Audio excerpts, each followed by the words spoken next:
And welcome back to Sin and Fin, the Dugout Decisions Show. It's Father's Day, Father's Weekend, and who do we have back on the podcast? Well, my father himself. He's decided to come back for Mother's Day. That was the other podcast he came on, and he's coming back for Father's Day. So thank you for coming back. And along with you coming back, we have a new segment to our podcast, and it's probably the only time we'll do this, but it's a beer review segment. And so, Yeah. welcome back. Well, thank you. Thanks for having me. Yeah, it was Mother's Day was the last one, so I guess I'll be like 9 months or 10 months until next May before I'm back again, but that's all good.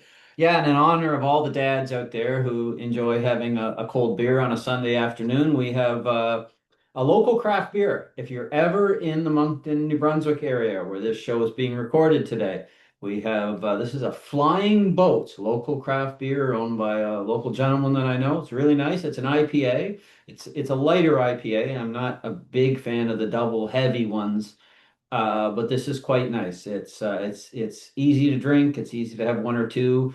Later on, we're going to have a nice steak dinner, so this is a nice warm up for that. So cheers to Flying Boats and cheers to all the dads. Well, thank you for that. That was wonderful. Yeah. And so now talking about Jays, Yeah. because Jays is what this is all about. And so this past weekend, the Toronto Blue Jays split a three-game series, which I've never seen happen before. But it was actually a two-game series because the finale, the Father's Day finale, was canceled. Well, not canceled, but postponed due to inclement weather. So we'll be talking about the first two games of the series, which were very up and down. A whole, it just felt like a roller coaster the whole weekend. Game one was a mess, was a complete mess right from the get-go, from the first inning. We'll talk about that. And then the second game, it looked like it was more of the same from game one, and then a huge comeback to win game two, and then knot it up and tie the series. And so we'll talk about some key standouts in this series. And the first one being Kazuma Okamoto. He was the biggest player in the series, and although he had one hit, that one hit Was huge. was the biggest hit in the whole series. And so the Blue Jays were down 5-0 in yesterday's game, Saturday's game, and they clawed back. It was a home run by a player we'll talk about to cut it down to the deficit being one, and then with the Vladimir Guerrero Jr. hit, Mm. he knotted it up, and then just like that tie game, Kazuma Okamoto 3-run home run, huge for the Blue Jays to get the lead, but also get the insurance and get a few more runs tacked on there, especially with Louis Varland's usage being high, and Mm. also like 16 games in 16 days is crazy. So you never know who's going to be closing out games for the Blue Jays these days. Is it Tommy Nance? Is it like Braden Fisher, Brendan Little, I guess nowadays? But it was great for Kazuma Okamoto to hit that 3-run blast in yesterday's game. Can you imagine the Jays this year without Okamoto? It would be hard. It would be hard to imagine. Like, I mean, and you wouldn't have thought if you would have showed me his numbers after yesterday and Vladdy's, I'd have thought you switched them. Like he's been fun to watch. He's been a really pleasant surprise. That hit yesterday was huge. So Yeah, it was huge. And we talked about that in the last episode as well. The kind of profile of Okamoto feels a lot different compared to what we mm, were kind of expecting expecting. going into the season. Like a contact hitter, like 300, give you 10 to 15 home runs, like an RBI machine. This guy hits for power. This He's guy mashing it. hits He's for a yeah. ton of power. And Aiden's been saying he's going to hit 30 home runs. And at this pace, he could hit 35. So Yeah. it's crazy. And we'll see when Kazuma Okamoto kind of shifts away from the power if he sticks with the power.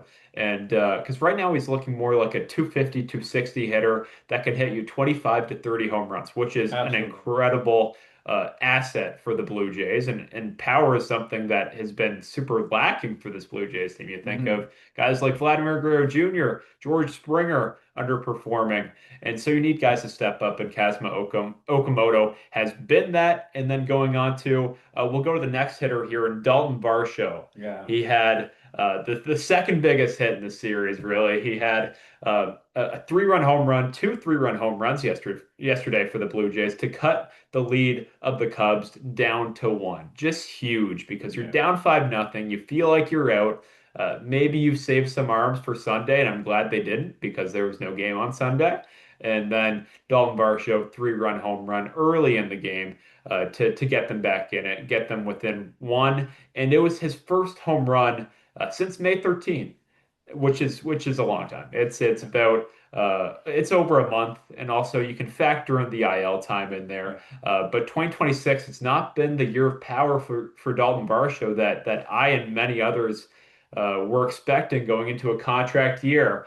And his incredible production last year in limited time and limited games really opened it up for maybe a 30 35 home run campaign from Dalton Varsho in his walk season, his free agent season. That just hasn't been that. But this hit from Dalton Varsho yesterday was also huge and propelled the Jays to victory. Yeah, and it was a healthy swing. Like that early on with that wrist injury, you kind of wondered, but you watch that home run swing, that looked like Dalton Varsho. Like he swung power. It was a little bit of an elevated pitch, which he hasn't always been great with, but they pulled it down the line.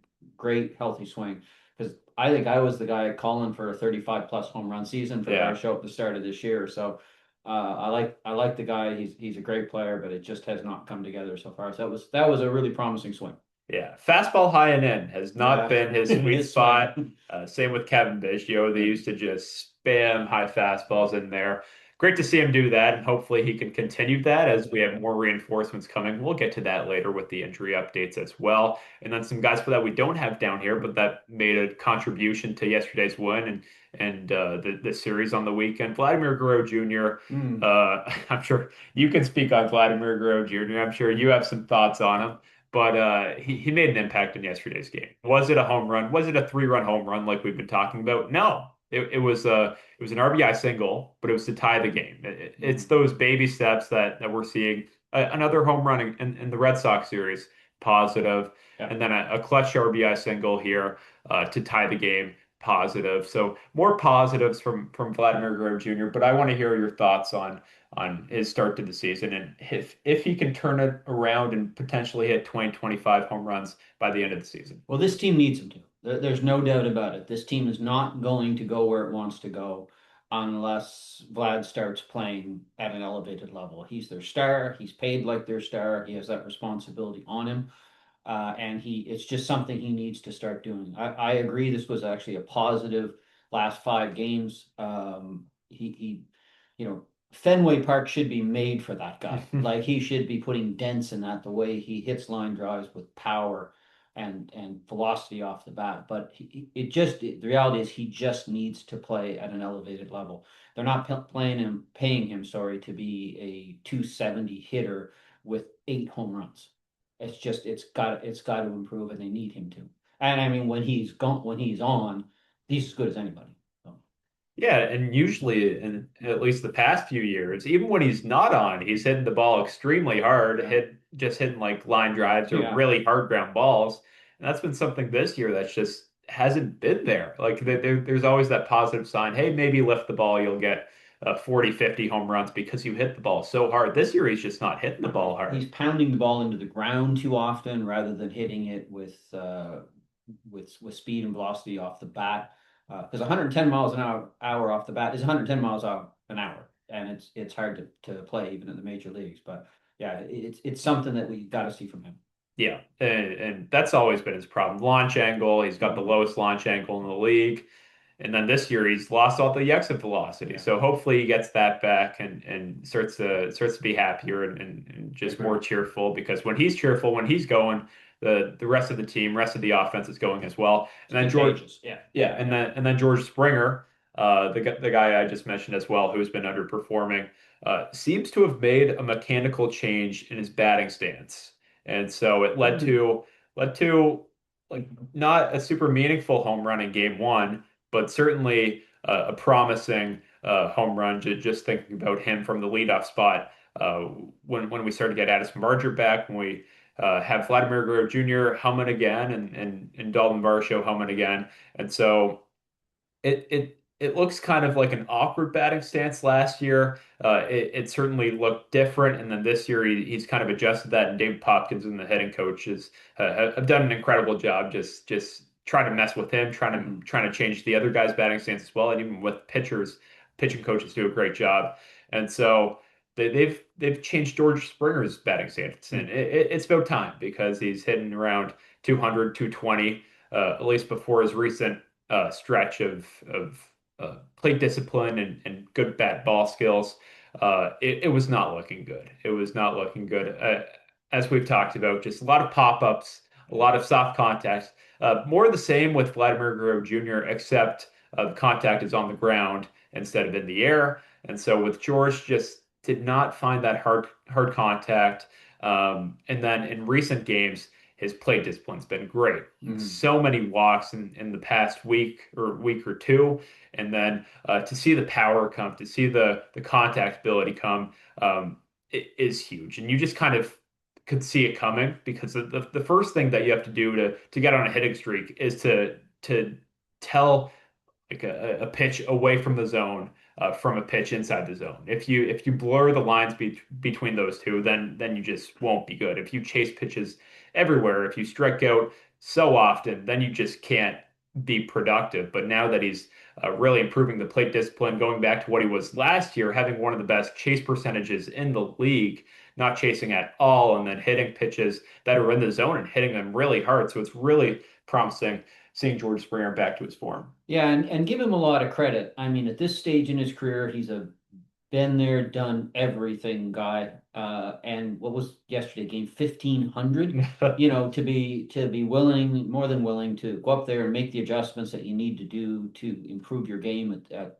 this point in time in your career and still play at the level he has. It's yeah, George is impressive. Yeah, and for the most part, in this episode, we've talked about underperforming players that have been promising of late, and now to Louis Varland, who's Wow. just been the MVP of this Blue Jays team from the start. I think the ERA is at point 0.8, and his excellence continued into yesterday's game, where he had a two-inning save, and every time he comes in there and pitches for the Blue Jays and throws 100, well, 101 like the concern level just kind of raises for me because he's thrown at this level like in the past 2 years so often. The amount of innings he's pitched in has been like incredible, and I just don't think it's sustainable to keep pitching at this level. But he does it every time. He's shown no signs of stopping really. Mhm. He's been an incredible closer. Probably the best in all of baseball. Even thinking about Mason Miller, who was the best stuff wise in baseball, 103 with the wicked slider. But like outcome wise, results wise, it's been Louis Varland, a point 0.8 ERA with I don't even think a blown save yet. He's been incredible. So a two-inning save yesterday, and he didn't even allow anyone to get on base. And at that end with the strikeouts, it's exactly what you want from a closer, and it's a lot of fastballs. It's a lot of fastballs, but he can mix that with his fair share of off-speed pitches, slider, curveball, changeup, all excellent pitches, and locate them at an extremely high rate. And he's just got the intensity to be a closer, and it's super nice having a reliable closer. Doesn't walk anyone, comes in, and you feel like the game's over. And think about when he came in yesterday in the eighth inning. Nobody had bases loaded, and just came in and started throwing strikes. Like the slider was working, the curveball was, everything was working, and gave up one run and got actually seven outs because I believe he made an error on a ball hit back to him that he kind of missed Vlad on the throw with, and then just got the next guy out. Like it was just like really impressive. Yeah, yeah, and so the rest of this Blue Jays bullpen has been very solid as well. You think of Spencer Miles, you think of so many other guys who've made a huge impact on this Jays team. And one thing that's consistent with all of them is like usage. As I said, you look at the top of the usage leaderboards and or the bullpen. It's Braden Fisher, Yeah. Mason Fluharty, guys who aren't the top dogs in the bullpen, but guys who fill in innings and pitch very often. Like with Mason Fluharty, like yeah, we had Brendan Little, but without Brendan Little, that was just one left-handed reliever. And Mhm. so even like the Yankees and Red Sox series, just one left-handed reliever. So you have to use these guys an insane amount. Same thing with Louis Varland. And so it just kind of trickles all the way down your bullpen, and that just like kind of stems from your lack of starting pitching at the start of the season, your the amount of injuries, and Patrick Corbin and Max Scherzer starts along with bullpen games as well.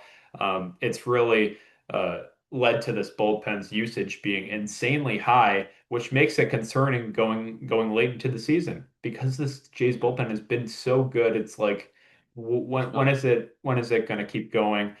Because of the usage, because of how much John Schneider has had to rely on them, and so Sunday's game being canceled was kind of a relief, right? It's 16 games in 16 days, starting in that Red Sox series and then going on for about half a month. Like I feel like it's every other episode we're like, oh, Mm, these guys are going on a wicked stretch, and that's just what baseball is. 162, you got to fit the games in yeah. somehow. So 16 games in 16 days, and then you add a little off day in between because of the postponement today.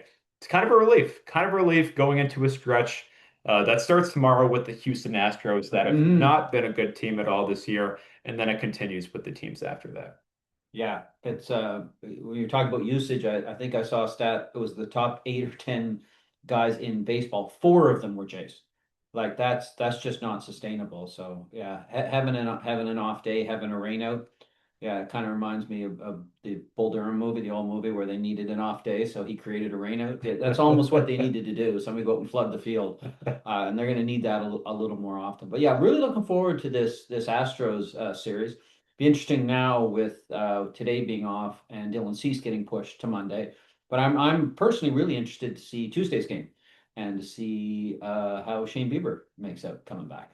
Yeah, yeah, some super interesting pitching matchups. It's supposed to be Cease, Bieber, and you Savage lined up, and we'll get to Mm, that later. Super yeah. fun series against a really struggling Astros team that seems to have no starting pitchers. You think of Mike Burrows, Kai Tang pitching games for them. It's been a real rough stretch, and excited to face a team like that. Now moving to the struggles of ourselves and not the Astros. The Mm, first one being in game one. And this is a guy who's never in the struggles category. no. It's Kevin Gausman. He is all reliable and our ace.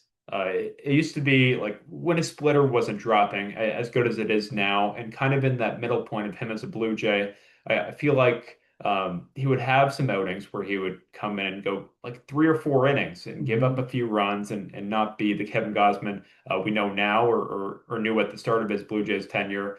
And we kind of saw that again here, and it was a blow up. It certainly was. So his fastball velo was down 1.5 miles per hour from his season average. And it's always weird with Kevin Gausman. He could be chucking 89, 90, 91 first inning, and then you Hmm. get to the sixth inning and it's 95, 96. So it could be that kind of thing here as well. He went 2 innings. So it's not like we have a large sample here. But in the sample we did see, it was not good. He gave up a grand slam to Carson Kelly, gave up 4 hard hit balls and 7 hits in 2 innings, a 40% hard hit rate in that outing.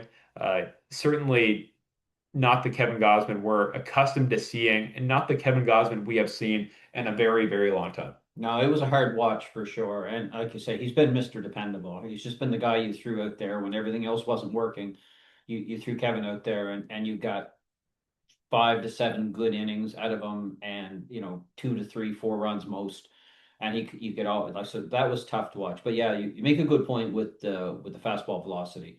When that's down for him, it's a different outcome almost every time because when he's painting the zone with those fastballs at 94, 95, 96, and then can drop that splitter in there at the knees and it falls out, like it's fun to watch when that's going.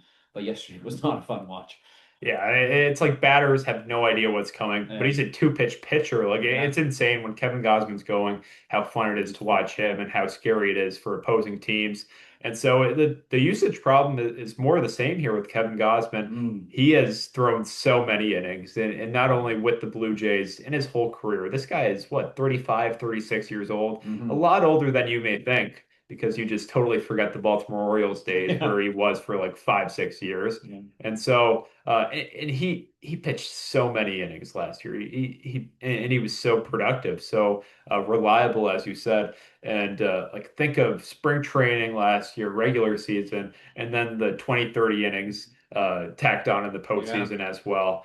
Just so many innings, and he'll do the same here as long as he stays healthy. And so hopefully he bounces back. And I think we all know he'll bounce back, but Yeah. just kind of a weird exception for Kevin Gosman.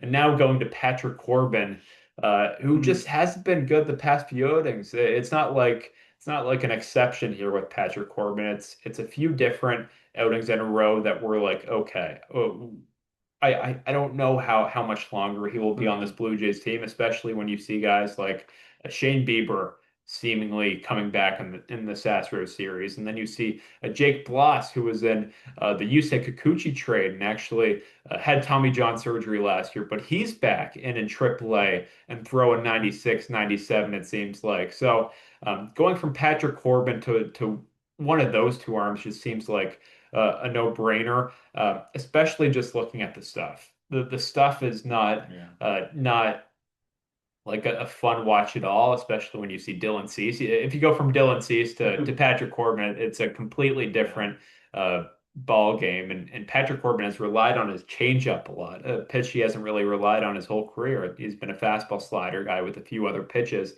He's a fastball changeup guy, and so he was relying on more of the same against his Cubs team, and it was not good. He gave up a huge home run to Matt Shaw. I forget if it was a 2 or 3 run home run, and it was late in the count. And I remember this. It was late in the count, and you think he'll go with one of his off-speed pitches, Yeah. changeup, slider, curveball, one of them, and he goes fastball. He Yeah. goes fastball, and it was the rookie behind the plate, and Brandon Valenzuela, Yeah. which maybe led to the pitch sequencing there and the lack of Yeah. just I'd be knowing where shocked to go. if Kirk called that in the Yeah, same situation. yeah, and so Joe Siddle, Yeah. Joe Siddle was not happy with this He at lost all. he lost it a little. I mean, he's a former catcher, and Yeah. Caleb Joseph's also a former catcher, and Mhm. both of those guys kind of get into it when they see Mhm. something Yeah. that shouldn't happen on the baseball field. And that was here with the Matt Shaw at bat, where it's late in the count, two-strike count, and it was Patrick Corbin throwing a fastball, pretty much middle,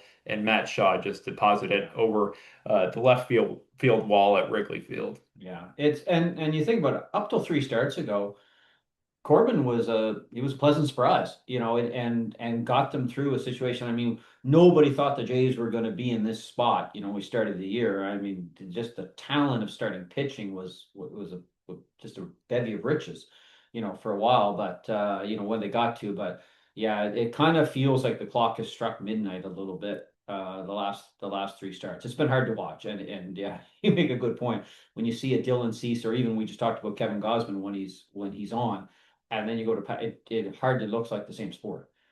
So I think he's given them a lot. I think they probably need to make a change there at some point in time. I don't think, again, trying to get where they need to go, I don't know that you can trot Patrick Corbin out there every fifth game. Yeah, it's very difficult to, especially in 2026, Yeah. where we were watching a Red Sox game a few days ago. You see a 35-year-old come out of the bullpen chucking 101, Wow. 102. Yeah. Like it's just that's just what it is in baseball in 2026. And Hmm. so, as I said in the last episode, if you don't throw hard, that just means you have to locate extremely well. Extremely. Chris Bassett just has a ton of pitches, like locates quite well, and then you see other guys locate very well with their like slower pitches and off-speed pitches as well, like a Seth Lugo type who Yeah. throws like 90, 91, and he's made a whole career out of it because of his location and command. And so with Patrick Corbin, you can't afford to miss. You can't afford to give up walks, and I feel like walks has been Locke the was a killer. the Yeah. big story with Patrick Corbin is his last few starts here, and it continued in this Cubs game where he gave up 3 walks. Hmm. Just can't do that. Just can't do that. Have no room for error when your stuff is as low as is as diminished as his is compared to his prime with the Nationals. And so we'll see if there's a move there. And it's not like the Blue Jays have so many different options right now. They'll DFA Patrick Corbin Mm. before his next start. That's not really the case. They No. have a few injured guys, and so like Max Scherzer's in the discussion as well. He just went on the IL, and they got to fill his spot. And then you see a underperforming Patrick Corbin. Well, I guess not underperforming, performing to the standard that we expected from him when we signed At the him. start of the year, yeah. Yeah, and so you have two guys with really bad stuff you got to replace because they're not competitive arms. And so we'll see how the Blue Jays do that. Is it internal or is it external? We're nearing the trade deadline. We're about Mm. a month and a half away, and so starting pitching is one of the easiest things you can Yep. acquire, Yep. along with bullpen arms Along with bullpen. at the trade deadline. So we'll see if the Blue Jays make a move there, and they might just have to get another left-handed reliever because Brendan Little Yeah, wow. Brendan Little will not be with the Blue Jays too much longer, maybe even the whole organization, Hmm. because it just does not seem like there is any improvement. And I was listening to the radio for this game. Game one, I don't know why I was listening to like an 8-0 game. I guess I had nothing else to do. But Brendan Little came in the game, and it's Ben Shulman and Chris LaRue being like, why is this guy with the team right now? Well, why is he here? There have been no signs of really improvement at all. I think they said like 19 walks in 20 innings. The walks are still a Walks problem, are crazy. Yeah. which is like probably the lack of location and command was the reason he went down to begin with, just because like the stuff is there, the sinker, curveball, slider, it's all good stuff, but you just can't locate, and when you do, No. it's right down the heart of the plate for batters to hit. And so with Brendan Little, walks galore. It really was too. And it's not like the stuff was completely different. I think the sinker was up a tick and a half, and he's using his slider like the most among Yeah. all of his pitches, which is something really interesting, even more than his curveball, which was like a whiff machine last year. Hmm. So I thought going back to the sinker curveball combo and maybe having that 98, 99 mile per hour four seamer Four seam. Yeah.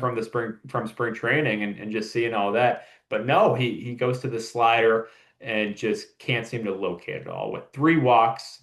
And he really came out of the game before all of the runs came in, but I think he came out of the game with the bases loaded and all of those runners scored. And so 1 inning, three walks, four earned runs for Brendan Little. And the day after, he was sent down to AAA. Yeah. I don't really know what the plan is with Brendan Little. Yes, he's got options down to the minors, but what's the point if this is the outcome every time you call But him up? yeah, the walks are a killer. You just can't do it. You know, we were talking about Patrick Corbin, and you know, the game they're so good. You either have incredible stuff, the greatest of incredible stuff, and incredible location. You got to have at least one of the two. Yeah. And right now, like watching Brendan Little, like last year, I mean, the guy's curveball was like I don't know how many key outs he got, but that's just not working. He's throwing the slider almost continuously now. I think I only caught a little bit of that, but he just seemed to be nowhere near the zone yesterday at all, and just it's not competitive against these hitters. Yeah, yeah. And so like it would be huge if Brendan Little could make an impact on this Blue Yeah. Jays team. Like, is the left-handed reliever spot open in the bullpen? Certainly. You're not going to survive the season with just Mason Fluharty. And so now this just really opens the role up to Adam Macko, who performed quite well when he was up with the Blue Jays, but was sent down just for some roster reasons, not his performance at all. And so I expect him to come back up when he's eligible to. And so it seems like he's got the role really locked up because Brennan Little and other lefty relievers in AAA just not showing it. Yeah. And with Brendan Little, like I have no idea what you do here. He seems like a change of scenery kind of guy. Maybe, yeah. And you can just tell that with some guys and kind of had that feeling with Jeff Hoffman a few months ago. Like Yeah. they just don't seem like they're feeling it at all. Like they have no mound presence at all. Maybe going to somewhere else and giving and being given an opportunity would help with that.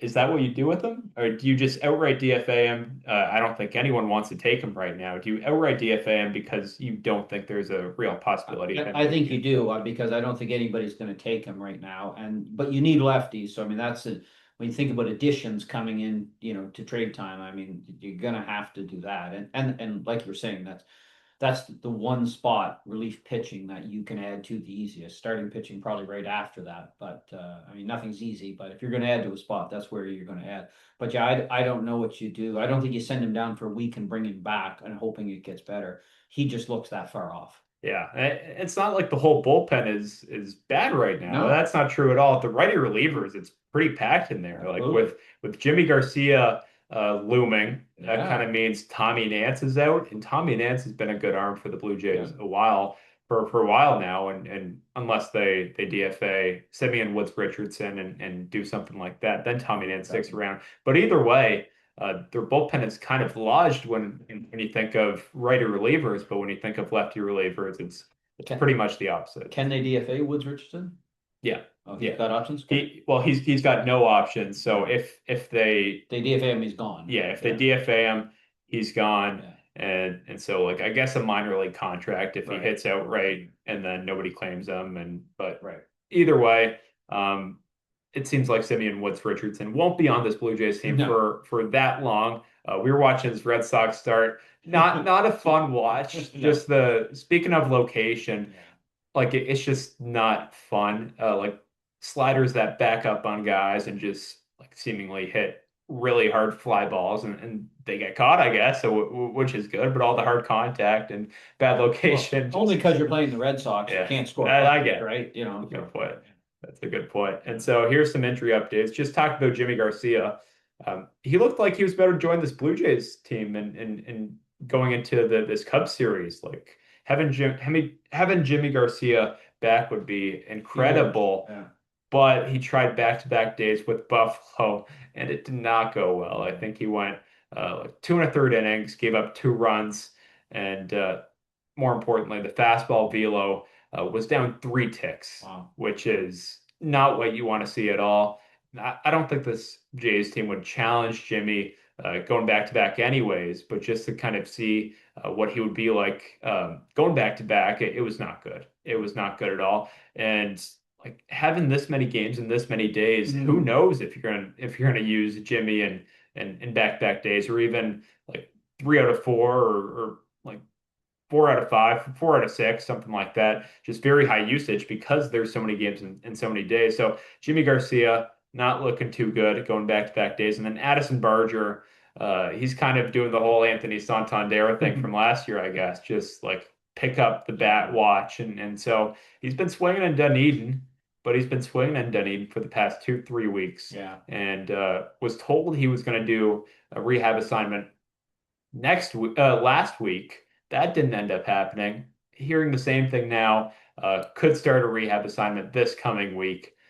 We'll see if that actually happens, but man, it would be nice to have Addison Barger back with the Jays. Yeah. Yeah. And to your point about Jimmy Garcia, you're 100% right. You can't when you're using your bullpen as much as they're using, you can't have a guy taking up a space that you maybe need to give 2 or 3 days off to like that. There's not an option that at least there's just so many needs, and his next start will tell a lot to see how he does after that. But yeah, I think when we did this podcast of the Mother's Day, that was literally the day after Barger got hurt. Wow. And I remember that because I think I remember saying on it is, wow, it'd be great if he's not out long because they're a different team when they start bringing these guys back. A fun watch.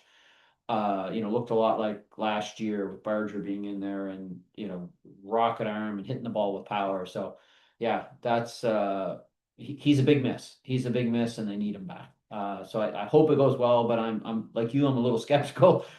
We keep hearing he's about to start these assignments, and they never end up starting. So, we'll see, but we're all definitely pulling for him.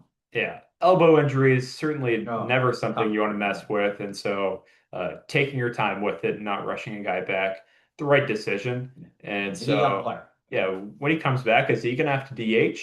Just like Bryce Harper did a few years ago with the Yeah. Phillies, who had a very serious elbow injury and he just stopped playing right field and now he's a first baseman. So, will he be able to throw when he comes back? We don't know. We don't know, but it sure would be huge, not only for the offensive side of things, but the defensive side of things as well. When you look at this Yeah. past Cubs series, with it seems like the benching of Jesus Sanchez and Yohendrick Pinango in the second game of in the second game Mm, of the series, just because that's a soft righty there, and Colin Ray, and you just automatically think one of those two batters between Juan Sanchez and Yohendrick Pinango will be in the lineup, and neither of them were. I think it was yeah. Nathan Lucas in right, and forgot Miles Miles Straw Straw. in left, and Yeah. then Dalton Varsho, who got activated in game Yeah. two, and that was the whole outfield defense. So Yeah. what do you think of Yohendrick Pinango and Jesus Sanchez's outfield defense?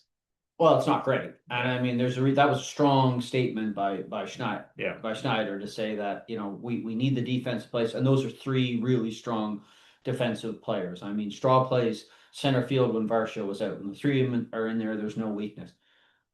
Sanchez and Nyong'o are both weaknesses in the outfield. They just are.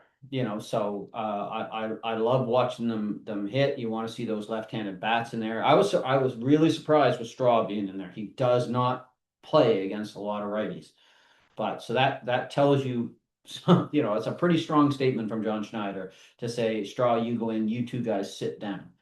yeah. It's hard to start Miles Straw against lefties too right now. He's not Yeah, really hitting in hitting them general. either. So, Yeah, but especially against righties, it's yeah, like what's going on yeah, here? And so, could that mean a potential demotion of Yohendrick Pinango to AAA, especially with Addison Barger coming back yeah. and that logjam we've been talking about for such a long time? Do you send him down to AAA and try to improve his outfield defense? I have no idea how much it will improve. It's not like you can gain so much sprint speed in 2 weeks in AAA. It's just like there's only so much you can do, and these are just kind of the players that they are. That's who they are at this They're stage in their career. I mean, he's not starting to learn baseball. He's been playing for a long time, and guys can either play defense or they cannot. He's a great hitter. I think over time he could become a very, very good hitter, but his defense it's just a weakness. Yeah, and so this is a Blue Jays season where they're not scoring as many runs as Hmm. last year. And then looking at the outfield defense, not only Jesus Sanchez, Yohendrick Pinango, like not performing well in the outfield, but also Dalton Varsho not being Dalton Varsho. Varsho that we're getting used to seeing. Hmm. So just trying to fill some holes out there in the outfield, and I kind of like it, and it proved to be a good move for John Schneider as they Hmm. came back and won the game, even with Jesus Sanchez and Yohendrick Pinango being out of the lineup, and now looking at the forecast, and this is a fun Yeah. Astro series. And so we got some pretty good pitching matchups, some good guys for us, some bad guys for them. So in game one, it seems like Dylan Cease will be pushed from today's game on Sunday to Monday's game. So Dylan Cease versus Hunter Brown. Wow, that Yeah. is electric. That's fun. A lot of fastballs, a lot of heat. Love that. Look Game forward to that. two. Yeah. Shane Bieber and Peter Lambert. So Yeah. Peter Lambert's actually been pretty good for the Astros. Um, so but Not great. not that good. Like good for the Astros, right? Mhm. So Shane Bieber, a guy whose fastball velo's been pretty down compared to like where we're used to seeing with Shane Bieber. He was a 93, 94 guy last year. Yeah. Now we're seeing 91, 92s in AAA. So maybe the adrenaline coming back with the Jays will help that a lot. But as of right now, don't know about Shane Bieber, and hopefully he looks good in his season debut. It's just nice to see him healthy, Yeah. and I just want to see some innings from Shane Bieber, no matter what the outcomes are. And then game three.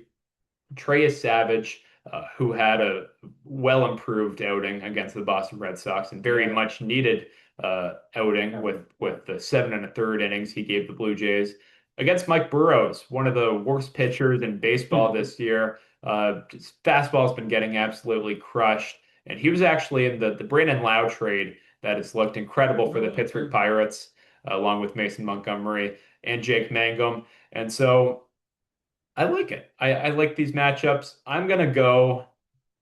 I say sweep way too much. I'm gonna go for us only having two sweeps on the Yeah. season. I'm gonna go 2 out of 3. I think the first game, Dylan Cease versus Hunter Brown, that's a tough game. Yeah. That's just a tough game, even with the Astros not being what the Astros usually are. I mean, Yordan Alvarez is an MVP candidate, and that's all you really need in a lineup. You got Joey Loperfido down there as well, and so Joey. Jeremy Pena. There's still some Yeah. decent bats in this Astros lineup. It's not what we're accustomed to seeing. Correa, Altuve, absolutely going off.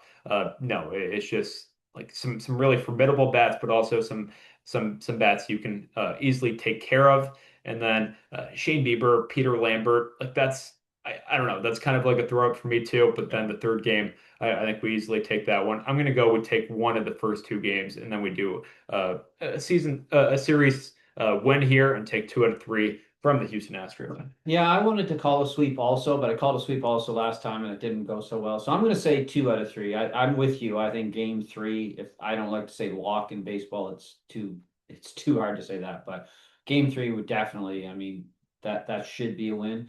Um, the Jays in the first game of series haven't been always great. If that's the one that's Yeah, even with Cease, but Hunter Brown, he is Hunter Brown. So like that could be, but I could definitely see them winning that. I could see them keeping that close, getting him out of the game late, and winning that game. Game 2 is the throw up one, and I'd be interested to see how many innings Bieber can go yeah. with competitive pitching. So Yeah, yeah. Well, the last time you were on this podcast, you made a horrible I prediction. know I think you said series sweep we against did, the we Tampa Bay did. Rays, and we And got we got swept. swept. I know, So I know, your statement didn't work, and I know. hopefully it improves this time. I And know.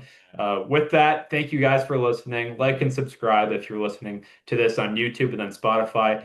Give us a follow if you like listening to us. And so, thank you for hopping on with us. No, Happy Father's Day.